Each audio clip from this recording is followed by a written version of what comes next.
Salut à tous et bienvenue dans ce nouvel épisode. J'espère que vous allez bien et j'espère aussi que votre mois de janvier n'a pas été trop long. Moi, ce premier mois de l'année, ça me paraît toujours une éternité. Mais bon, nous voilà en février. Salut Nathan. Salut Violaine, je partage ton avis sur janvier. Ça y est, c'est passé. Est-ce que ça va quand même ? Ouais, tout va bien. Rien de spécial, hein. Écoute, la vie continue. Suit son cours, comme on dit. Bon, bah c'est déjà pas mal. Je vous propose, et je te propose, Nathan, évidemment, qu'on attaque directement avec notre sujet du jour. Un sujet qui nous a été inspiré par nos propres expériences. Je vais l'annoncer directement. Ce sujet, c'est celui de la culture du vide. Est-ce que, pour commencer, tu as envie de donner une définition à ce terme qu'on entend de plus en plus ? Ouais, alors c'est pas forcément évident comme ça à définir, c'est une notion un peu abstraite et d'ailleurs quand on cherche pas mal de contenu sur internet, on n'en trouve pas beaucoup. Je sais pas si t'es d'accord avec moi. Ouais, je suis assez d'accord. Je crois aussi parce que c'est quelque chose qui est assez récent. Ouais, c'est totalement récent, en tout cas il y a une prise de conscience depuis quelques temps. C'est lié un peu à notre manière de consommer l'information. Quand je parle d'information, je parle au sens large, hein. Là, on ne parle pas de l'actu ou de l'actualité, on parle vraiment de l'info, ce qui nous est montré un petit peu, notamment sur les réseaux sociaux. Donc on va parler beaucoup de contenu rapide, facile, léger, sans vraiment de profondeur. Tout ce qu'on voit en fait quand on allume son téléphone par exemple, quand on va sur un réseau social et qu'on nous propose du contenu qui sera considéré comme vraiment très très léger. Ouais, je suis d'accord avec toi. Moi, je me sens en pleine culture du vide. Tu vois, quand je scrolle, quand je défile sur les réseaux sociaux et que je perds, je sais pas, 1 heure ou 2 heures et que je me rends compte que, à la fin, j'ai rien appris. Et même, ça me fait me sentir mal.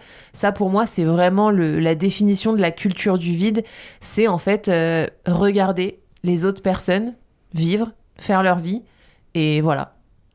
Ouais, c'est ça. Et j'avais même envie de dire que la culture du vide, pour moi, c'est quand on met tout à égalité, tout et n'importe quoi à égalité au même niveau. C'est-à-dire que si tu assistes à un clash entre deux stars de je sais pas quoi, de télé-réalité, entre deux acteurs, entre deux chanteurs, et qu'on va regarder ça et qu'on va avoir autant d'intérêt pour ça que pour quelque chose de normalement beaucoup plus intéressant, beaucoup plus important, avec beaucoup plus de répercussions dans ta vie, comme, je sais pas, une élection présidentielle, une guerre, un conflit, ou même une réforme, une loi, tu vois. C'est vraiment ça, quand, en fait, il n'y a plus de hiérarchie dans l'info, et que sur ton réseau social, on va te proposer une info après l'autre, et que, sans hiérarchie, quoi. Mais moi, j'irais même plus loin, tu vois, je pense que c'est pas tout est à égalité, c'est que les contenus les plus légers sont ceux qui deviennent les plus viraux,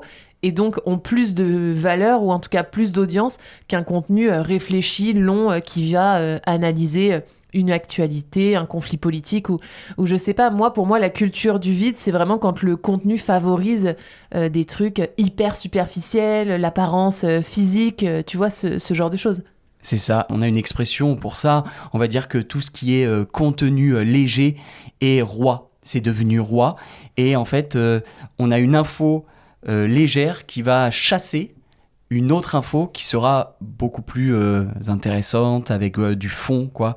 Quelque chose qui aura des répercussions sur toi. Tu sais que cette notion de culture du vide, elle existe en fait depuis quelques années, même depuis quelques décennies. Il y avait un Français, un écrivain français. Et oui, j'ai vérifié, il est bien français. D'ailleurs, il habite pas très loin d'ici, dans le sud-ouest de la France. Il a 80 ans, je crois. Il s'appelle Gilles Lipovetsky. Et lui, déjà en 1983, en fait, il a publié un livre qui s'appelle l'ère du vide. Donc ce n'est pas la culture du vide, mais c'est vraiment l'ère R-E pour dire la période. Exactement. La période du vide. Et déjà à l'époque, en fait, il décryptait ce changement à venir dans les années suivantes, donc aujourd'hui, dans les années au XXIe siècle. Et il décryptait donc cette mutation de la société, ce changement de la société. Et il voyait donc notre période comme une période où il y a une forme de culte de l'individu. et même un culte de l'individualisme peut-être, où vraiment la personne, tu vois, est mise au centre du quotidien. Donc je pense que c'est en lien avec cette superficialité dont tu as parlé aussi. Ouais, et puis sur ça, bon, je vais enchaîner avec un autre auteur, et puis après ce sera terminé pour les termes un peu techniques. Il y a un Français qui s'appelle Guy Debord, qui a lui aussi parlé il y a quelques décennies de la société du spectacle. Et pour moi, on est en plein dedans. La société du spectacle, c'est en fait quand nous, les consommateurs, on assiste un peu au spectacle de l'information qui nous est diffusée. Et on est passif. Et donc, on n'est plus du tout actif. On va plus du tout agir dans notre quotidien pour faire changer les choses. Mais on est plutôt passif. Voilà, on regarde sans réfléchir. Et voilà. Évidemment, parce que c'est facile, parce que c'est fun, parce que c'est divertissant. Et évidemment, ça ne demande aucune réflexion, très peu de réflexion. Et c'est la raison aussi de ce succès. Moi, j'ai envie de parler peut-être de mon cas personnel, donner un exemple vraiment très concret, parce qu'en fait, là, on dénonce un peu la culture du vide, on en parle, mais évidemment, nous-mêmes, toi comme moi, Violaine, on est évidemment concernés par ça. Et j'ai un exemple avec un célèbre réseau social, est-ce que je le nomme ? Bien sûr. TikTok, voilà, sur lequel j'étais il y a encore quelques semaines et que j'ai quitté il y a quelques jours. Parce qu'en fait, je me suis laissé avoir par ce réseau social, je me suis laissé happer aussi. J'y allais, en fait, comme tu l'as dit, très régulièrement, dès que j'avais 2 minutes de pause. Et en fait, il y a quelques jours, j'ai eu comme une prise de conscience, ça a fait tilt, ça a déclenché quelque chose en moi. Et en fait, le point de bascule, le tournant, c'est vraiment une émission de télé. Je sais pas si c'est une émission de télé-réalité, non, en tout cas une émission qui passait à la télé, que j'ai regardée, que tu as regardé aussi, qui s'appelle la Star Academy. On va peut-être expliquer le principe de cette émission qui est très populaire en France, qui était déjà populaire dans notre enfance, dans les années début 2000, mais qui est revenue et aujourd'hui qui est regardée par des millions de gens. C'est quoi le principe de la Star Academy ? C'est tout simplement, on va suivre une dizaine, je crois, d'apprentis chanteurs, et on va suivre leur aventure pendant 3 mois, et à la fin il y a un gagnant ou une gagnante qui remporte le droit de faire un album, et voilà, on a regardé ça, et toi tu t'es laissé happer, et moi aussi, par toutes les polémiques qui naissaient sur TikTok. Ouais, en fait c'est une émission qui a quand même de la qualité, parce que on chante vraiment, c'est une émission artistique avec de vrais artistes, mais chaque semaine il y a des élèves qui étaient éliminés.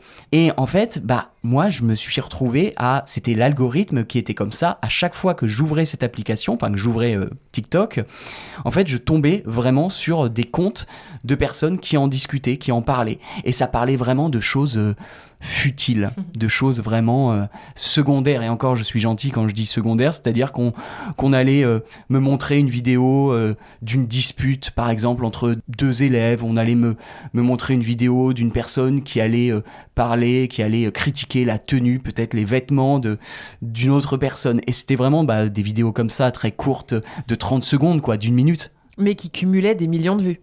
Exactement. Il y avait même des personnes, des TikTokers, qui étaient spécialisés dans cette émission et qui le sont encore, et qui organisaient comme des lives, des directs juste après l'émission. Et moi, je me suis déjà retrouvé à, juste après l'émission, me mettre sur TikTok et regarder un live comme ça pour débattre de l'émission qui venait de se passer et que j'avais vue. Et le live ne durait pas 1 minute, 2 minutes, ça durait 1 heure. Donc parfois, ça prenait vraiment toute la soirée, quoi. Donc pour moi, c'est ça, vraiment, c'est ça, cette culture du vide, c'est quand on va mettre à égalité ce qui se passe dans ce type d'émission et une actualité peut-être politique qui s'est passée le même soir, mais que j'aurais volontairement, sauté, quoi, pour cette émission-là. Donc c'est pas à égalité. Si on te proposait un contenu un peu politique ou plus intellectuel, tu le swipais. Exactement. Okay. Non, tu as totalement raison, ça prenait même le dessus sur l'actualité française et concrètement, je me suis rendu compte que j'écoutais moins la radio le matin pour l'actualité, pour les vrais débats, parce que j'étais peut-être plus sur les réseaux sociaux où j'avais la tête vraiment à cette émission. Ouais, non, mais c'est sûr. Après, je vais te dire quelque chose qui ne change pas le monde, mais honnêtement, pour faire le test et écouter la radio le matin, la radio d'actualité, ou alors regarder le journal télévisé le soir à 8h, bah franchement, quand on le regarde, on se dit, mais c'est déprimant. Enfin, je veux dire, les infos qui s'enchaînent sont horriblement déprimantes et... Alors, je dis pas que c'est bien, mais ça nous déprime un peu moins de regarder évidemment des clashs entre des personnes, de regarder des choses un peu plus légères. Parce que c'est vrai que ce qui est en compétition avec cette culture du vide, bah, c'est un contenu, une réalité en fait qui est quand même anxiogène et dure à suivre. Oui, tu as totalement raison et peut-être qu'on en parlera juste après aussi de ces conséquences comme ça de la culture du vide. J'aimerais y revenir juste après, mais j'ai envie qu'on fasse juste un petit test quand même, j'ai envie qu'on prenne notre téléphone pour qu'on voit en direct ce qu'est la culture du vide, parce que si j'ai supprimé TikTok, je suis toujours sur une autre appli, un autre réseau social. On va prendre si tu veux mon téléphone. Allez. Je sais pas où est le tien et il me reste peu de batterie sur mon téléphone. Donc on va en profiter. J'ouvre mon application et j'ai envie de voir ce que l'algorithme nous propose. Je sais pas ce que t'en penses. On regarde. Alors. Donc là, on est sur Instagram. On l'a pas nommé, mais on est sur Instagram. C'est vrai. Donc je vais cliquer sur ce qu'on appelle les réels. Et c'est vraiment stupide en fait. Parce qu'on a concrètement là un contenu d'une personne qui nous apprend à dater, à avoir des rencontres amoureuses, à faire des rencontres amoureuses quand on est religieux. Donc c'est vraiment bizarre. Et là, c'est la personne dit dater quand tu es chrétienne. C'est vraiment lunaire. Je sais pas ce que t'en penses. C'est lunaire. Ton contenu est complètement lunaire. Moi, quand je fais ça, l'expérience que fait Nathan, quand je scrolle sur la catégorie réelle d'Insta, bah moi, je vais voir beaucoup, par exemple... C'est ridicule. Non, mais là, c'est fou. Tu as raison, qu'est-ce que tu vois ? Excuse-moi, mais je trouve ça juste... Je me rends compte, en fait... Encore plus maintenant de cette culture du vide. Encore plus quand tu dois le verbaliser, tu te rends compte à quel point c'est ridicule. Exactement. Non, mais moi, je sais pas, je vois des créatrices de contenu, parce que je suis pas mal de femmes, qui vont montrer leurs vêtements, qui vont montrer leur vie. Enfin, vraiment, c'est inintéressant. Quand je vous dis que c'est inintéressant, ça l'est. Et... tu voulais aborder les conséquences de cette culture du vide. Bah moi, il y en a une principale, c'est à quel point ça peut nous faire nous sentir mal, parce que... j'apprends rien à personne quand je dis ça, encore une fois, mais les créateurs de contenu, dans ces contenus qui sont très courts, ils montrent ce qu'ils veulent. Donc, ils vont montrer une vie, évidemment, hyper esthétique, des tenues, des choses, des possessions qu'ils ont, qui sont, chères, j'en sais rien. En tout cas, ils vont montrer un peu une vie de rêve, et je mets des gros guillemets. Et donc, nous, ça nous fait, en fait, désirer des standards de vie qui sont extrêmement élevés. Et donc, on va se dire, « Ah, mais moi, je suis pas à la hauteur. Moi, ce que j'ai, c'est pas assez bien. » Et donc, il y a toute une des grosses conséquences, quand même, de cette culture du vide. C'est sur la santé mentale et sur le bien-être en général. Non, je suis complètement d'accord sur ça. Évidemment, il y a des conséquences néfastes, dramatiques sur nous, sur notre santé mentale. Tu l'as dit, moi, vous l'avez compris. Là, ce qu'il y a sur mon réseau social, et ce serait mentir que de dire que c'est juste léger, c'est idiot, en fait. On peut le dire comme ça. Et je ne maîtrise pas, évidemment, mon algorithme, mais même si ça a peut-être un lien avec, soi-disant, mes goûts ou mes passe-temps, mes activités préférées, mais quand on voit ce qu'on me propose... je suis pas totalement sûr. En tout cas, l'algorithme t'a mal cerné.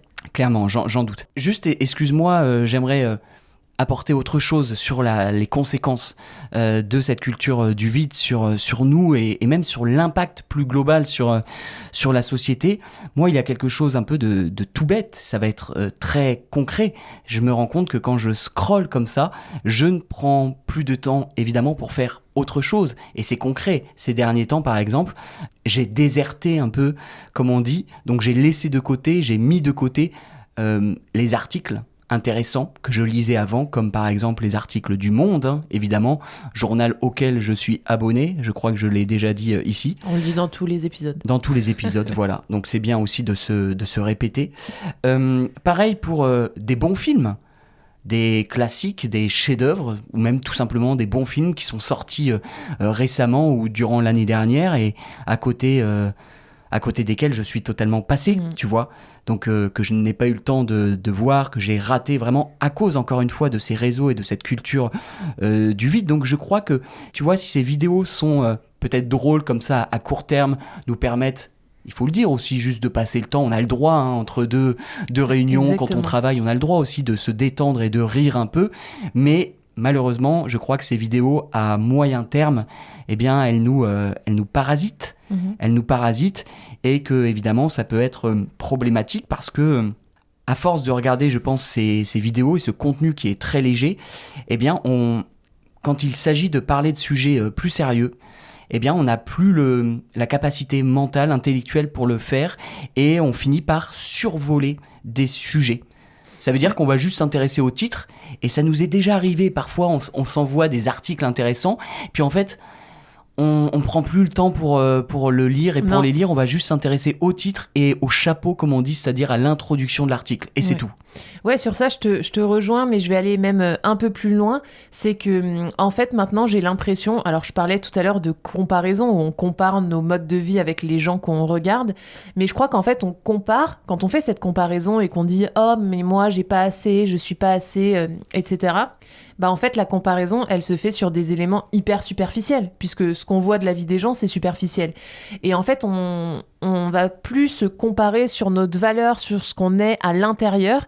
Et je trouve qu'une des conséquences de ça, c'est que ça peut créer des relations, même dans la vie réelle, si je peux dire, ça va créer presque des relations superficielles, où on va plus parler de sujets un peu profonds, comme tu viens de mentionner, mais plutôt échanger aussi dans notre vie quotidienne avec nos proches sur des sujets plutôt superficiels. Et donc, ça crée des relations qui survolent.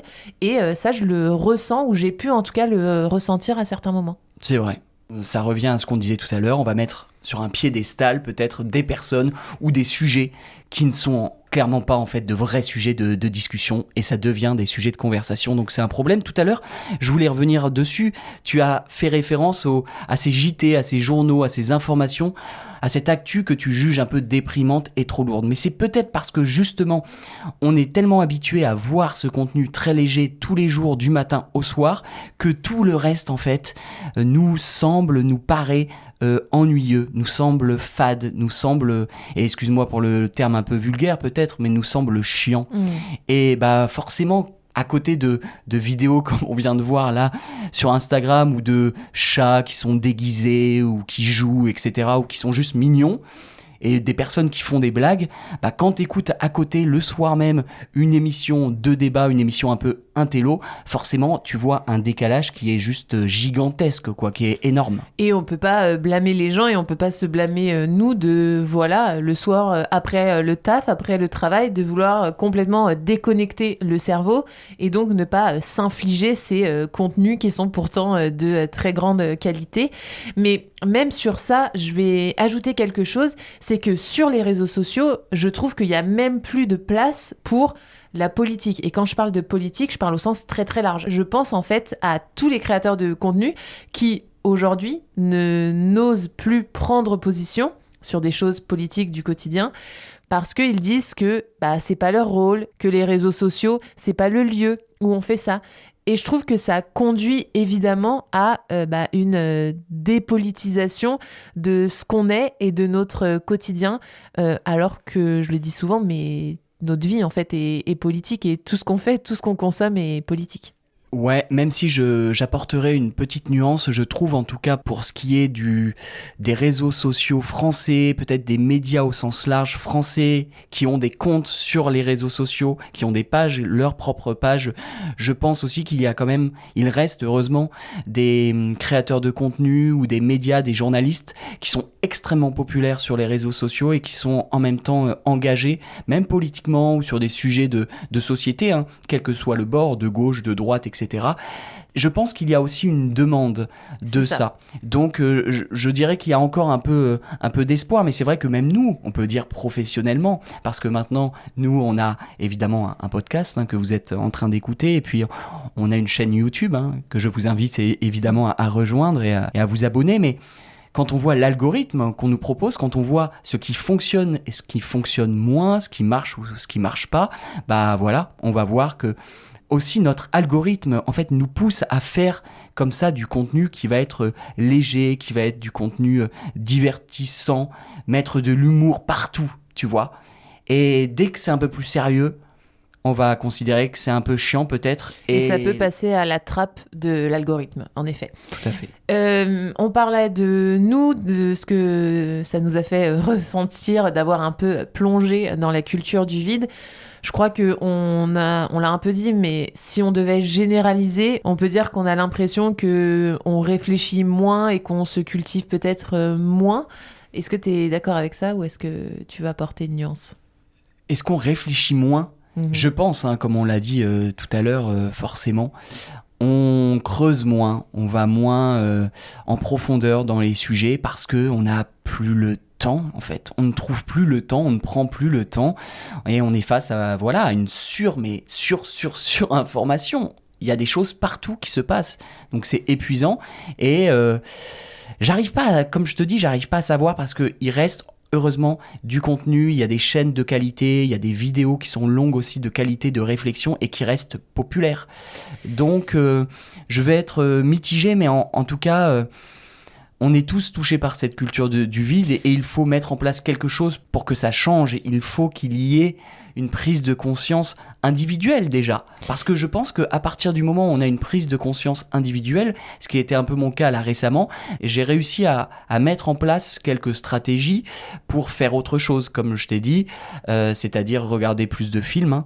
Tout simplement, moi, j'ai jamais regardé autant de films en un mois, là, en janvier 2025, que sur une année, que sur l'année 2024. Parce que, tout simplement, j'ai mis de côté un peu les réseaux. Donc, il y a des petites stratégies. Je me suis mis aussi à faire des échecs, à jouer aux échecs. Alors, sur mon téléphone, mais voilà, je trouve que c'est un peu plus intéressant, quoi. Parce que il y a du contact humain, je peux en parler aux gens, il y a de la réflexion, il y a de la stratégie. Donc, on est, pour moi, à mon avis, en dehors de cette culture du vide. Ouais, mais c'est dur, je trouve, pour avoir cette prise de conscience. Je veux dire, tout le monde n'a pas cette prise de conscience. Alors, tu parlais des choses que nous, on a mis en place. Bon, on a aussi mis en place une limitation du temps d'écran sur nos téléphones. Et ouais, il faut en arriver jusque-là pour nous désintoxiquer. Mais en fait, quand je parlais du fait qu'on se cultivait moins, je pensais à un exemple qui est en lien avec la reco culturelle de cet épisode. Ok. Donc je vais vous recommander un film, mais juste avant, j'ai envie de dire que moi, quand je suis allée au ciné voir ce film, bah malheureusement, il n'y avait pas de jeunes dans la salle, alors que c'est un film qui est réalisé par une jeune femme de mon âge, avec des acteurs jeunes, avec un thème qui est quand même très actuel. Mais tu y es allé très récemment et je pense que le film était déjà sorti depuis longtemps, non ? Oui, et en plus, c'est dans un ciné d'art et d'essai, comme on dit. Donc voilà, un ciné un peu indépendant du centre-ville. Je sais que dans les cinés un peu plus grands, où il y a des films plus internationaux qui sont diffusés, là, les jeunes ne désertent pas totalement les salles de ciné. Mais voilà, la constatation que j'ai eue très récemment. Mais je sais qu'il y a de l'espoir. Comme tu dis, le format long sur YouTube est de plus en plus valorisé. Donc voilà, on garde un peu d'espoir sur ça. Et aussi, petite mention très rapide à toute la tendance qu'il y a eu sur TikTok, qui est donc la tendance du BookTok. Voilà, pas besoin de traduire. C'est donc toutes les vidéos TikTok qui viennent conseiller des livres. En général, c'est tenu par des jeunes femmes, ces comptes, et ça a vraiment engrangé une hausse de la fréquentation des librairies et des bibliothèques en France. Ouais, et je connais, alors là c'est un homme, mais je l'ai découvert très récemment sur Instagram. J'ai oublié comment il s'appelle, malheureusement, mais tout ça pour dire que lui aussi, il conseille des bouquins, des livres, et il a plus de 300 000 abonnés. Ouais, on vous mettra son pseudo dans les notes du podcast. Je crois qu'il s'appelle Jules comme César. C'est ça, bah voilà, pas besoin de le mettre. Jules comme César, plus de 300 000 abonnés. Et en même temps, il mélange le divertissement et la littérature et la culture. Donc on peut faire le lien entre les deux. Il reste très populaire. Peut-être que tu peux nous parler donc de ce film que tu as Bien teasé sûr. quand même. J'ai envie de savoir de quoi il parle. Tu l'as vu, toi, la semaine dernière, un dimanche, je crois. Moi, je n'y suis pas allé, mais j'aimerais bien le voir. Ça m'a donné envie. Donc peut-être que j'irai faire un tour au ciné la semaine prochaine ou ce week-end. Je crois qu'il passe ce week-end, tiens. Bon, alors ce film, il s'appelle 20 dieux, en référence à une expression qu'on trouve beaucoup dans l'Est de la France. Et ce film, il a un thème que j'adore. C'est la vie d'un jeune homme et de ses amis. Donc, dans l'Est de la France, on est plus particulièrement dans le Jura, dans l'Ain. Voilà, si jamais ça vous parle. Ce sont des terres extrêmement rurales. Et en fait, ce jeune, il va perdre de manière précipitée son père, qui était donc un producteur de fromage, et plus particulièrement de comté. Voilà, je crois qu'on ne peut pas faire plus français. Et donc, il va essayer de survivre suite au décès de son père. Et il va notamment essayer de refaire, lui, à son tour, du comté. Donc, on suit un peu cette vie dans la campagne française. Mais voilà, on le suit de manière très objective, très belle. Il n'y a pas de misérabilisme, comme on dit. Ces jeunes ne vont pas dire « ma vie est dure », alors qu'on le sait, hein, la vie des jeunes ruraux est assez difficile, avec peu d'opportunités, peu d'argent, etc. Surtout dans l'agriculture. Surtout dans l'agriculture. Mais il n'y a jamais ce ton. Et au contraire, je trouve que c'est un beau film d'espoir. Vous pouvez voir des très beaux paysages et surtout, alors là, en défi linguistique, je crois qu'on vous a jamais proposé ça. Vous allez écouter tout au long du film l'accent donc de l'Est de la France, centre-nord-est de la France. Et waouh, c'est très compliqué à comprendre, mais si vous le trouvez avec des sous-titres, franchement, allez-y. Voilà, pour voir la vraie vie en France. C'est passionnant. Et comme tu as dit, ça permet d'entendre aussi un accent qui sort de l'ordinaire, qu'on n'a pas l'habitude d'entendre, hein, évidemment. Tout le monde connaît le français un peu standard. On sait aussi qu'il y a un accent assez fort, entre guillemets, à Marseille, dans le sud-ouest et le sud-est. Mais là, dans le Jura, c'est ça ? C'est à peu près dans cette région-là, vraiment à l'est de la France. Bah, c'est assez original, tu vois. Moi, j'y suis jamais allé dans cette région, donc c'est un accent que je connais peu, très très peu. Et ça fait plaisir de voir au cinéma, dans un film qui a rencontré un succès populaire, hein, il faut le dire, il a fait pas mal d'entrées, 20 dieux. Ça fait plaisir de voir cette jeunesse représentée, voilà, loin des clichés et loin de l'image qu'on peut avoir des Français. Et c'est vrai que c'est un vrai succès populaire pour ce film, avec énormément d'entrées dans les salles de ciné. Alors que c'est quand même une comédie sociale, donc voilà, on a de l'espoir sur la culture du vide, ça intéresse aussi quand on parle de société. Ouais. Je suis assez optimiste, en tout cas assez fier du cinéma français actuel. Je trouve depuis quelques semaines, il y a de très très bons films et c'est difficile donc de voir tout ça au ciné. Mais heureusement, on a les plateformes aussi qui serviront à les regarder peut-être plus tard. Alors moi, c'est vrai que comme je l'ai dit, hein, pour lutter contre la culture du vide, on peut regarder aussi des films, on peut rester en fait sur les écrans, mais regarder des films de qualité. C'est vrai que petit conseil, je trouve que ça fait du bien de regarder peut-être pas seulement des films qui sortent aujourd'hui, mais des films plus classiques, des films qu'on n'a pas pris le temps de regarder, peut-être plus jeunes. C'est un peu mon cas, j'ai un peu honte parfois, mais c'est vrai qu'on parle souvent de grands films et puis on les a pas forcément vus, des films dont on vous parle toute votre enfance, toute votre vie. Et moi, je me suis fait une petite liste là, tu vois, ces derniers jours. Donc voilà, j'espère rattraper ce retard. Je pense notamment à des films américains que j'ai envie de voir, tu vois, des années 90. Alors c'est très précis le thème, mais là j'ai envie de rattraper tout ce retard concernant les films qui parlent de la guerre du Vietnam. Waouh, qui la sont niche. sortis, je pense, dans les années 90, peut-être début 2000. Mais évidemment, la guerre du Vietnam, c'était un peu avant, mais tous ces films me sont, comme on dit, passés sous le nez quand j'étais plus jeune. Donc ils sont passés et je les ai regardés je les ai regardés passer sans les voir, quoi, sans les voir au ciné ou à la télé. Donc je conseille aux gens d'essayer de se faire du bien en regardant des grands films et des films classiques, quoi, des chefs-d'œuvre du cinéma. Et si vous voulez savoir comment Nathan va regarder ces grands films, bah ça, vous aurez la réponse la semaine prochaine. Ouais, c'est vrai qu'on en parlera la semaine prochaine, c'est bien de le teaser. Alors, tu as parlé d'un film, j'aimerais peut-être parler d'un bouquin. Allez. Parce que ça fait quelques temps qu'on n'en a pas parlé. Et moi, alors, j'ai juste commencé à le lire, mais je pense qu'il peut être intéressant justement pour nos auditeurs, les gens qui nous écoutent. C'est un livre d'Alain Mabanckou. Le livre s'appelle Verre cassé. Je l'ai dans la bibliothèque, je vais juste le prendre. Donc voilà, je viens de le récupérer. Verre cassé, Alain Mabanckou. Est-ce que tu peux nous dire qui c'est cet auteur, rapidement ? C'est un écrivain qui a la double nationalité franco-congolais. Et en fait, dans ce livre, rapidement, comme j'ai dit, je l'ai commencé là tout juste, hein, j'ai lu seulement quelques pages, mais on est en Afrique, on est au Congo exactement, à Brazzaville. En fait, le personnage principal, c'est un client d'un bar qui va écrire sur ce qui se passe dans ce bar, tous les mouvements du quotidien, les discussions de comptoir, comme on dit. Il va dresser les portraits des gens qui passent, quoi. Tu sais, des personnes qui sont un peu les déclassés de la société, les personnes à la marge de la société. Et j'aime beaucoup le style parce que, justement, il n'y a pas trop d'effet de style, c'est très direct, c'est écrit... j'ai l'impression sans trop de relecture, tu vois, Okay. C'est très oral, donc c'est parfait, je trouve, parce que c'est presque du français parlé, alors que c'est un livre, et c'est plutôt assez drôle. Et Alain Mabanckou, c'est quand même un écrivain donc super talentueux, qui est prof de littérature à Los Angeles, à UCLA, l'université très prestigieuse de Los Angeles, prof de littérature francophone.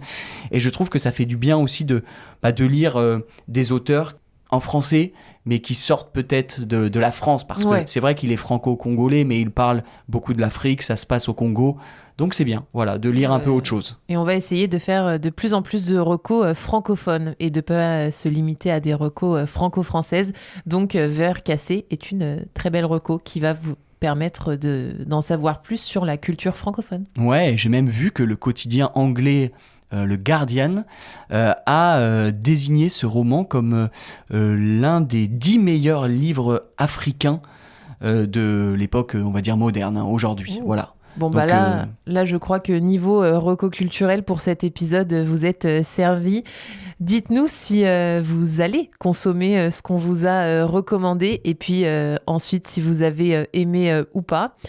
Je crois que c'est le moment pour nous de vous laisser. Nathan, est-ce que tu as quelque chose à ajouter ? Non, rien à dire. J'espère que ça vous a plu. Et surtout, le prochain épisode, c'est vrai qu'il aura aussi un lien, je pense, avec celui d'aujourd'hui. Il aura un lien et vous le découvrirez dans 2 semaines. En attendant, moi j'ai des petites questions à vous poser. Est-ce que vous aussi vous avez été attrapé par cette culture du vide ? Est-ce que vous consommez des contenus légers, courts, viraux ? Ou au contraire, est-ce que vous êtes anti ce genre de contenu ? Dites-nous tout dans les commentaires, on vous lira et on vous répondra. En tout cas, on essaiera. Merci de nous avoir écoutés jusqu'au bout et on vous dit à la prochaine. Bye bye.